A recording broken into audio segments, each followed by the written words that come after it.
ആത്മശക്തി ഏറ്റെടുത്തുകൊണ്ട് വചനത്തിന്റെ അടിസ്ഥാനത്തിൽ മുന്നേറുന്ന ദൈവമല്ലേ. ഹല്ലേലൂയ. അവിടെ പറയുന്നു, മിണ്ടാതെ ഇരുന്ന് ഞാൻ ദൈവമെന്ന് അറിഞ്ഞുകൊള്ളുവീൻ, ഞാൻ ജാതികളുടെ ഇടയിൽ ആകട്ടോ. നീ മിണ്ടാതിരിക്കെങ്കിൽ അത് നിനക്കെതിരായി വരുന്ന ജാതികളുടെ ഇടയിൽ നീ ഉന്നതനാകും. കർത്താവ് ഉന്നതനാകും. കർത്താവ് ഉന്നതനായാൽ നീ ഉന്നതനായെന്ന് വിചാരിച്ചു.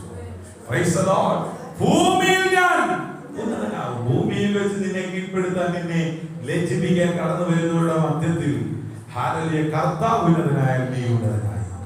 കർത്താവ് ഉന്നതനാകണമെങ്കിൽ ഹല്ലേലൂയ, പ്രൈസ് ദി ലോർഡ്, ക്രൂശിനെ സഹിക്കണം. ഹല്ലേലൂയ. കർത്താവ് ഉന്നതനാകണമെങ്കിൽ ഹല്ലേലൂയ, അവമാനം അലക്ഷ്യമാക്കണം.